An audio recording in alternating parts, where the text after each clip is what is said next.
Some people say that a book is just an expensive business card. This is something we've chatted about it before, but today I've got a special guest that is going to explain just how powerful that business card can be. Aki, welcome to the show. Thank you, Kim. So Aki, you are a customer relationship specialist. That's right. And you have written several books. That's right. Doing number 10 now, finishing it off. Wow. Yeah. So you bought 3 for us to look at, but I think that this one is probably your oldest one, the very first one that came out, correct? And that's Delighting Your Customers. Yeah. So tell me a little bit about why you decided to produce this particular book. Okay, a book can have value at so many different levels. Okay, we all know about, it gives you a sense of authority. It gives you some extra source of income. It's not always great, depending on where and how you publish, but there's a lot of value that can come from the book. But for me, the value also lies in one of the most basic human qualities, which is the whole idea of reciprocity. Okay, so what happens is that if you give something for nothing, without any motivation, people feel kind of a sense of obligation. And it's not about doing it to manipulate. I've given away many more books where there's nothing that's happened. The wheel theoretically turns, but it doesn't always turn, and that's okay.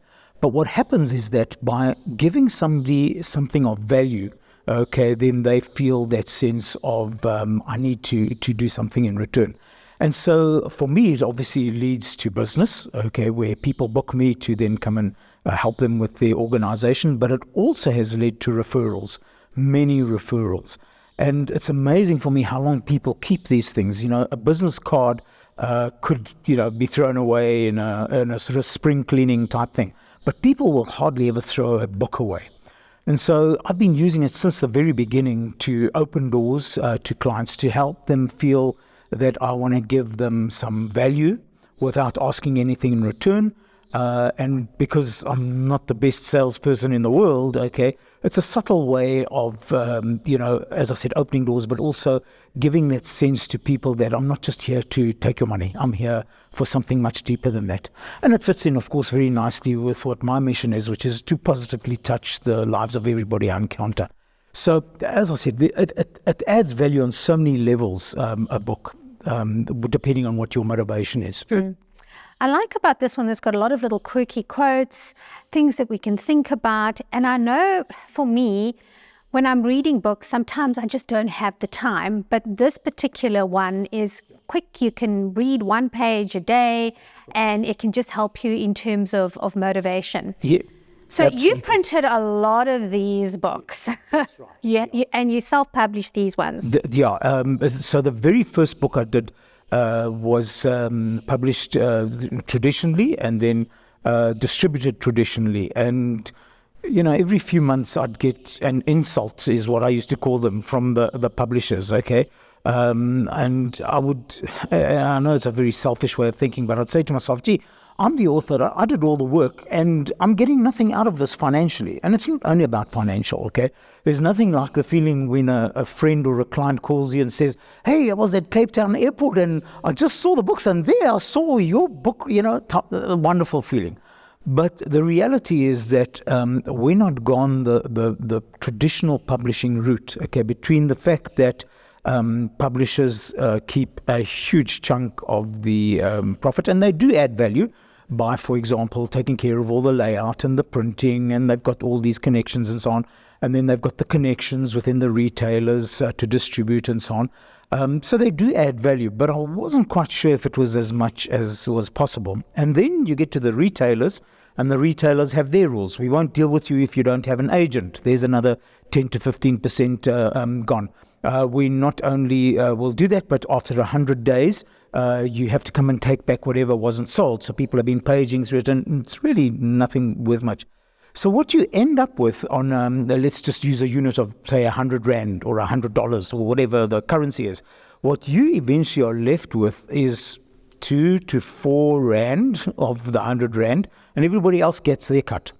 And as I said, it's not only purely about mercenary motives, but it is also about the fact that it's just a bit of an unfairness, I think. And so I decided that self-publishing was the route to go from that perspective, and I've never looked back. It's always been, for me, being able to keep control of it. Oh, and by the way, the promotion of the book, and this is your world more than mine, but as you know, with retailers and with publishers, there is only a limited amount of promotion that they can do. When you, as the author, are promoting your book, then the world's your oyster. You open up all sorts of possibilities which they wouldn't even consider. And you can understand why. I mean, a retailer, a really big bookshop may have 33,000 titles. Okay, it's impossible for them to actually, allow each author to come and do a promotional thing. So you can understand it from their point of view. But if you want to keep that control as an author, particularly of the promotion, then self-publishing is the only way to really go. So you mentioned interesting ways of marketing your book. Tell us some of the unusual things that you've done to market your book. Okay, so some of them have been major failures. So for example, when it was in retailers, I would always take my book and, how they put the spine facing out. I would go in and surreptitiously change them and make it face, they caught on to that very quickly, and I'm sure all the authors do that. I would also have the habit of just leaving my book at places, like if I was at an airport, I'd leave a couple of copies lying around in the coffee shop, for example, and just leave them for other people to pick up. Those things were just, a waste of time and money. Never, ever got anything from that. But what did happen is that because right at the beginning with that first little book that you showed, I needed something to do as a giveaway. I realized that if I can use it to add value for customers, okay, then there is that commitment that we were talking about. So essentially what would happen is I would arrive at my second meeting, not so much at the first meeting. First meeting, it's seen as a bribe. Second meeting is to say, gee, thank you very much for last time, and thanks for inviting me back or for seeing me a second time. And it was really as a sense of appreciation, but also to add value with nice little quotations or something practical or a list of how-tos or something like that. So what happens is that becomes very useful. Then when the social media exploded, all right, then you use the book to obviously take a paragraph out or something that's meaningful. And just like a trailer in a movie, obviously you take out the best bits. I don't know if ever you've seen a movie and then been disappointed because the trailer showed all the best parts and there was nothing left over there. So I try not to do too much of that. But really the most important thing is that when you, for example, are doing a sales conference or a training thing, the company or the organizations that's putting this together are always looking for something to give to their delegates, whether it's their employees or people who've signed up for something. And inevitably they do the bag with some little electronic thing in there or a battery and some brochures and maybe a wine cooler and definitely lots of pens and pads and so on. So what I would do is I would go to clients and say, are you going to do a little goodie bag? And they'd say yes. And I'd say to them, well, instead of all of these other things that people kind of, the pens stop working after the third time, for example, why don't you include a book in there? Okay, I'll give you a special deal. I'll do it at cost price. And inevitably, you saw people's faces light up. Yeah, actually, it's a good idea. Never thought of that. And so as a result of that, depending on how many delegates there were at the conference, inevitably, okay, I would then give them a discount on the talk, okay? And in many cases, I'm thinking of, for example, a Microsoft conference that was held at Sun City. I think they purchased about 300 of my books, 350 of my books, and, I gave them, again, a special price, but it was still making a huge amount of markup on the book. And what happened was that I spoke for free. I drove to Sun City, met all the delegates, signed a few copies of books, and worked from there. The other thing that also happens is that I always take with me a couple of books to conferences when I've got physical copies. I kind of have given so many away that there's hardly any left, which is why it becomes important to do the electronic version as well as a hard version. But I will, for example, if I see that people are struggling to get back late after lunch, I always say a minute after lunchtime finishes, I'm going to do a book giveaway, all right?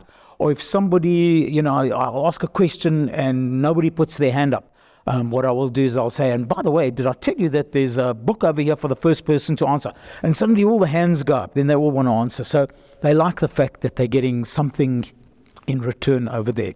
And so as a result of that, my bestseller in South Africa, which is this one over here called Rugby on Saturday, is just not enough. In South Africa, apparently a bestseller is somewhere around 4,000 to 5,000 copies. Then you know you've hit it. This particular book has sold in excess of 23,000 copies. That's sold, and I've given away probably many more. I think I've printed close to 30,000.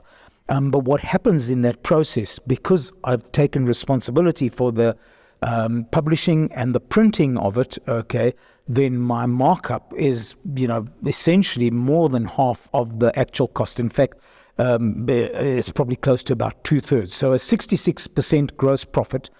And of course, yes, I don't take into consideration the time it took me to write, but I'm always using, writing opportunities. It'll be tea time at a conference and I'll have a thought and I'll just write down a paragraph.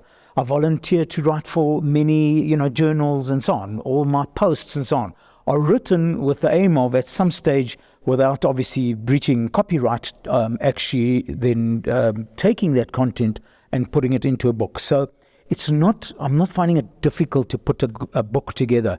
The final part of the process is really about a month and a half, and then we start editing and tweaking.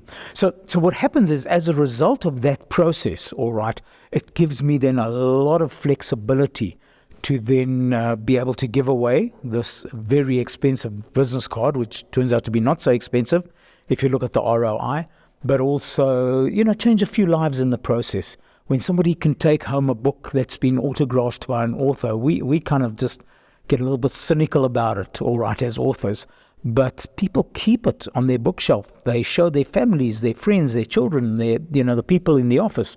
And I think from that perspective, the value of it just becomes much more than, a little thing that killed a few trees to get it down in a copy. Yeah. And I've actually seen that when I've gone to functions with other authors, and even when I've worked on with my own books, people get really excited when they realize you're an author and you've written a book. Absolutely. I was at a church conference with my daughter, and they gave all the ladies a free makeup thing.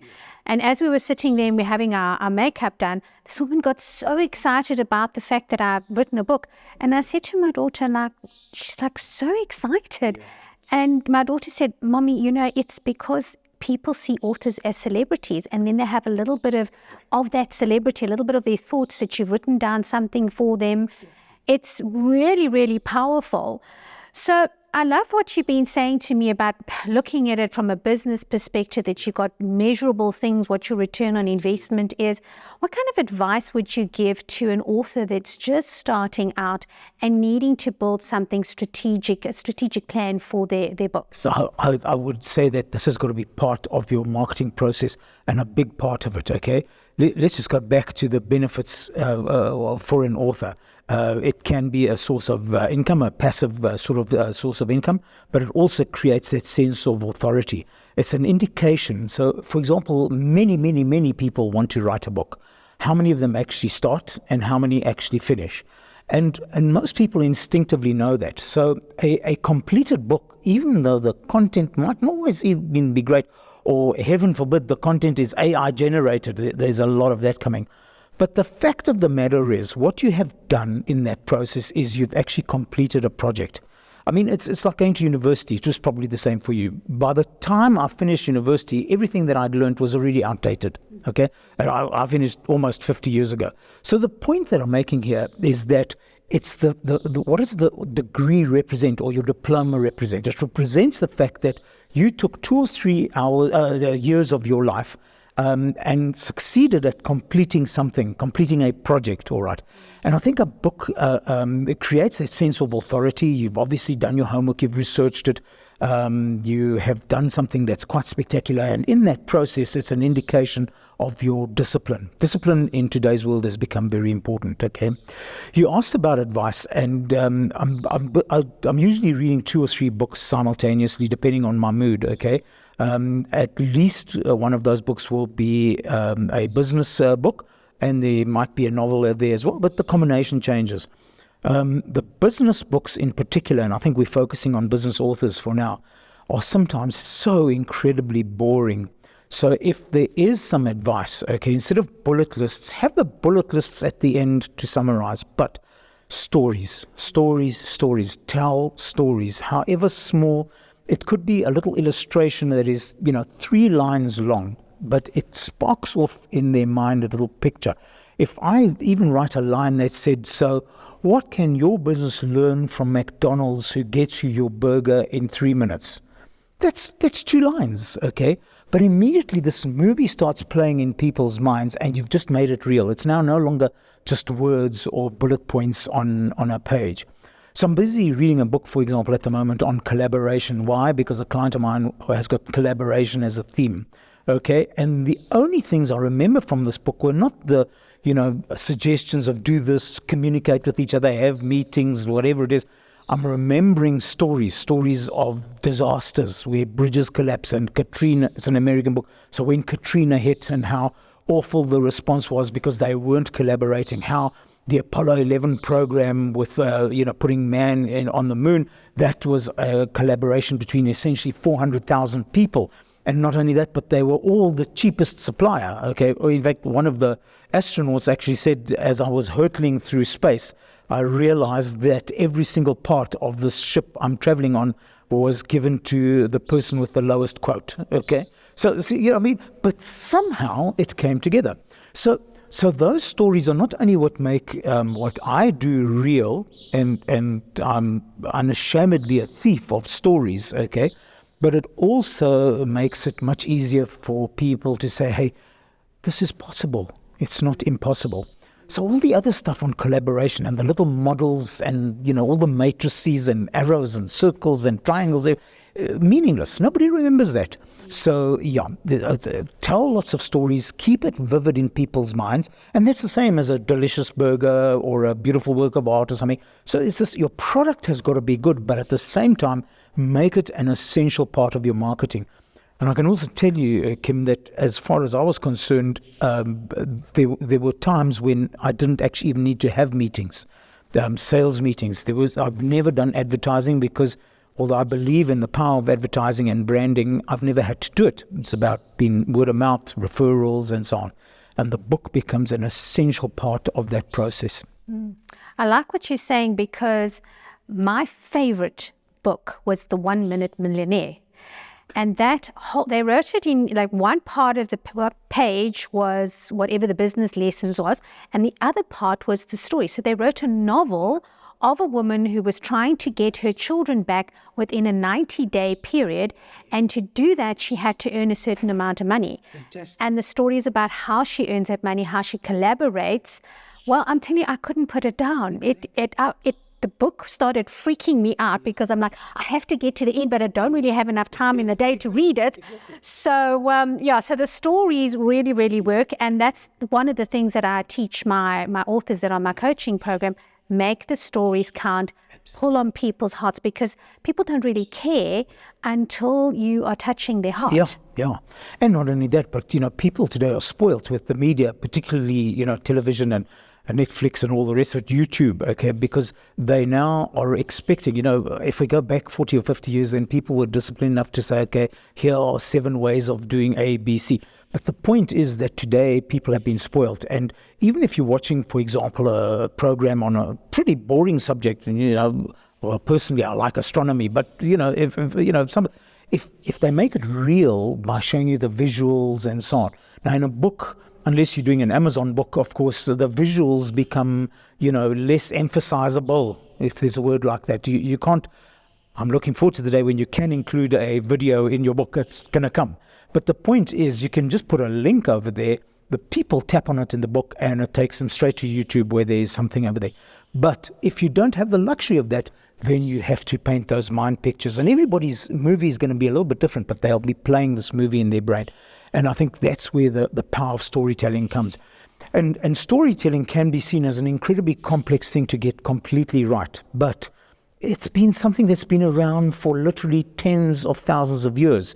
We, as human beings, one of the things that separates us is this fireside thing of telling stories. And it's the same story often. I was at a conference about a year ago, and there was somebody there who had seen me previously 30 years ago. And she came up to me and she said, are you going to tell the Aramis story? I want you to tell, I can't even remember that story, okay? But this is the story that stuck in her mind. And it was about how a young lady at the counter at Edgar's had sold me some Aramis shaving cream because, my skin was all red. So, but the point is, that's what they remember.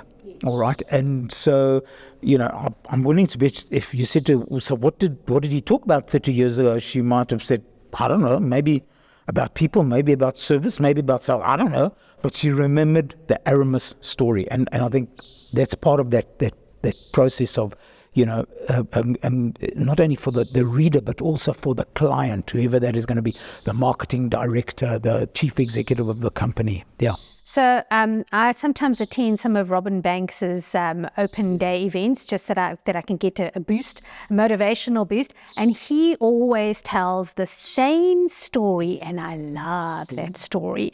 It's like about that time that his ex-girlfriend's car wasn't where it was supposed to be at the time that he thought it was going to be there. And I always love that story. I've told a lot of people that story because it's a beautiful illustration on how our minds can play tricks on us. So years down the line, I'm still busy with that story. But Aki, tell us a little bit for the audience. Tell us what specifically you do. Besides the books, what kind of training and facilitation do you do? Okay, so my world is the world of customer experience, customer service, customer loyalty, customer management, anything to do with customers. So you know how businesses are usually not too bad at acquiring new customers, but businesses, unfortunately, are not very good at keeping those customers.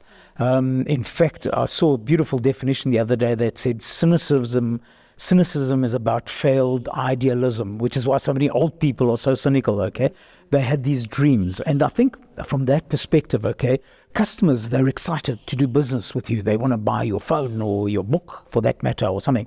And if we disappoint them, then it creates that very negative feeling and they never want to do business with us again.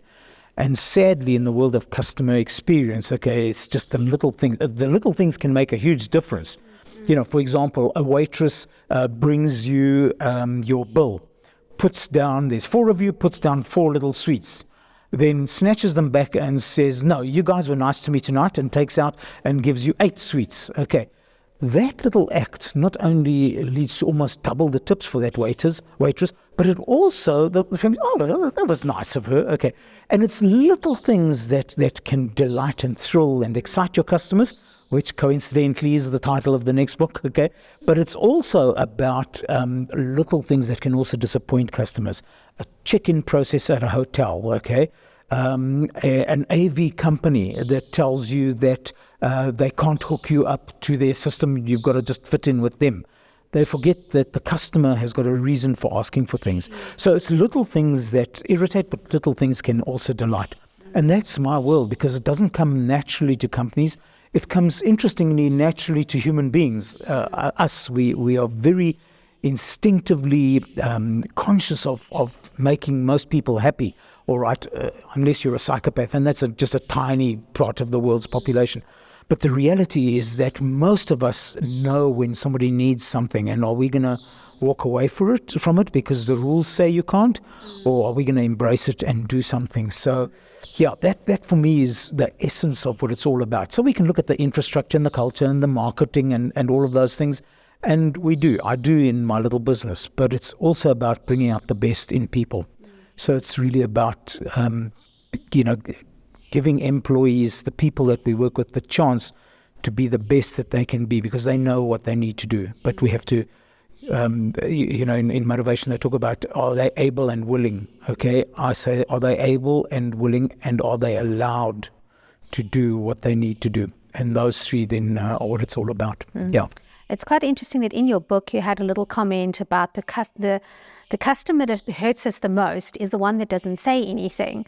And I've just experienced something like that. We flew to Cape Town for Alison Veyer's book launch, Belonging.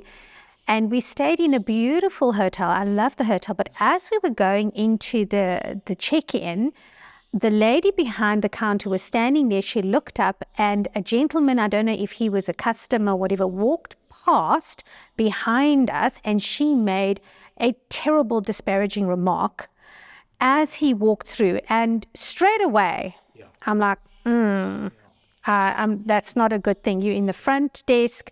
There are 3 women, and the one woman said, well, do you know that person? And there was no extra comment, but just that little exclamation that she made while there were customers checking in. You kind of feel like, if I do something wrong, is she going to be remarking about me like that? And so, yeah, those kinds of things can really crush you. But to the point is that when I got the customer survey afterwards and I completed it, I did not mention that particular comment. Yep. But I have spoken to other people about it.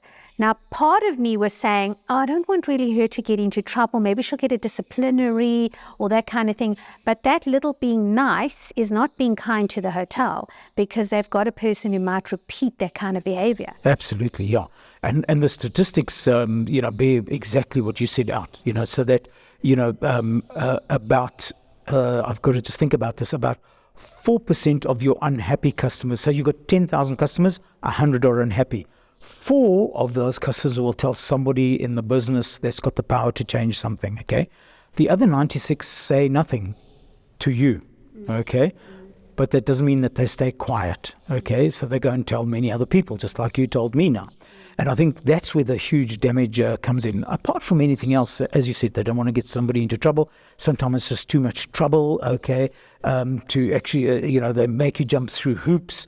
I recently lost something at Tambo Airport, and they said, oh, sure, you can just go to lost property. But lost property is literally about 1 kilometer away from where the check-in is. And this is really worth it. It was actually a walking stick from when I was sick. And what happens is that, I have to go to the police station on the other side of the airport just to find a darn walking stick. And I just left it. Okay, it was just too much trouble. And I think that's what kind of happens. And companies then think, particularly the scientists in companies, the economists and the engineers and the logistics people, they say, well, but look at this, the numbers look good. But they don't realize that actually it's something much deeper than that. Human beings aren't rational. And it just does a huge amount of damage. It's just not worth it. It's just not worth it.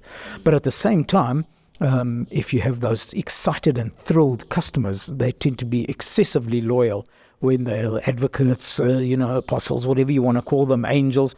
And we need at least 3 of those to balance out one.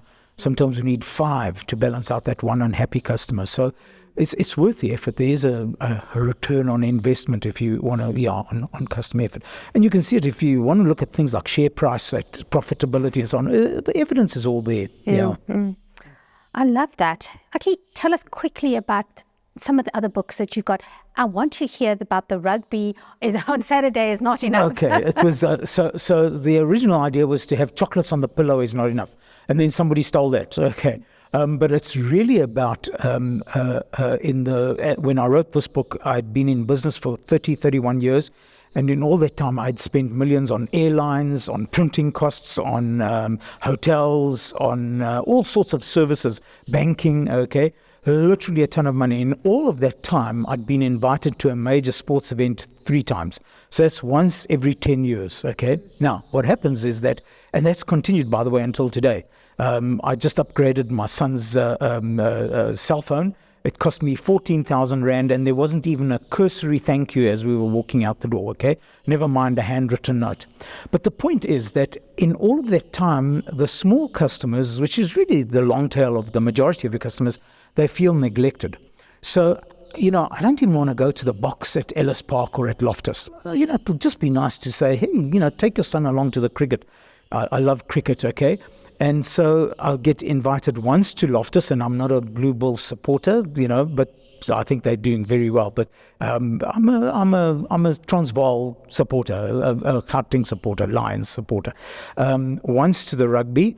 Once I was invited to the cricket at the Wanderers, which I really enjoyed. That was absolutely fantastic. And in fact, they even gave me a tour of the so-called long room, which is just the treat. It's where all the cricketers stand and all it was absolutely a treat.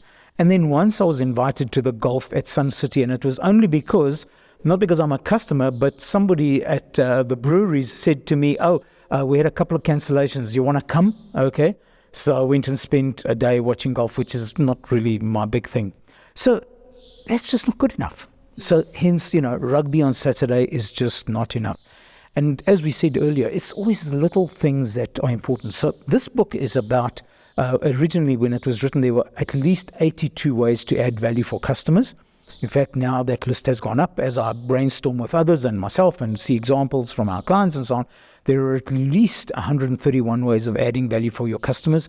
And the best news is that most of them are free or cheap. Okay?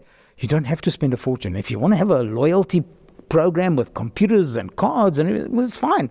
But it's expensive and it's very short-lived and it's often seen as bribery. Okay? And what happens is that the moment you withdraw the loyalty program, are your customers going to remain program? Ironically, it's called a loyalty program, but it doesn't engender loyalty. It's just, as long as I'm getting something for nothing, I'll do it. The true customer loyalty comes from when we went out of our way to just do something special for them. So I'll give you an exaggerated example. The estate agent in our area, every 6 months or so, she will put together a little card, little handwritten card, and she'll say, by the way, in your neighborhood, the following 7 houses were sold in the last 6 months, and this is the prices that they were at. Now, presumably, if I really tried hard, I could go and find that information. But she's taken information that she has easy access to. They probably print it anyway at the office for her development. And she's just taken that information, taken a few seconds to write cards, maybe a couple of minutes, maybe in half an hour a week. Write cards for her customers and say, by the way, this is what I need for now. It's added value for me. Now I know what all my neighbors' houses are worth, and it gives me an idea of what happens, if I sell my house right now. Okay, so that costs almost nothing. All right. I checked in with Fly Safi on the day after my birthday, okay? And the young lady took a look at my ID and she said, by the way, happy birthday for yesterday. I was walking on a cloud. Okay, I was in fact so happy I forgot my ID card at the counter. Okay, I had to come back through security. But it's just little things that cost zero but make a huge difference. On the other hand, on the birthdays, and I will not name the gym, but the gym had a beautiful computer system that when you swipe your card to go inside, the screen flashes birthday, birthday, birthday. So if you decide that you're going to train on your birthday, then at least they have a warning. And I was doing some work for them, and I was behind the counter, and the customer swiped his card, and it said birthday, birthday, birthday, and then she ignored it. She was just too busy. There was just a long queue of people, distracted, and she couldn't wish him happy birthday. I felt awful for the customer and for the business, because it costs some money to do this kind of thing. Anyway, eventually I went with my suit on to where this guy was huffing and puffing and doing what he thinks, and I said to him, by the way, happy birthday. And he said, oh, thanks. So he said, how did you know? I said, no, I know everything, But it's just moments like that, you cannot let go. It makes a huge difference, okay? Of all the work that I did for that company, that day was probably the best value they got from me, type of thing. So it's not hard. Yeah, so that's it. And then this is a little book about how important relationships are in business and how important it is to keep in touch with customers. There's been a couple of others, Delight Your Customers, Reflections on Delighting Your Customers, which is a collection of articles with some lessons, as we were talking about earlier. The latest one is called Delight, Thrill, Excite, which is really a summary for frontline people. Yeah, so it's all about the theme of customer loyalty and customer management. Well, I think that besides learning about your books, we've actually learned a lot about helping our businesses. Yeah. So thank you very much for being on the show. Yeah. And remember to subscribe and stay tuned for the next video.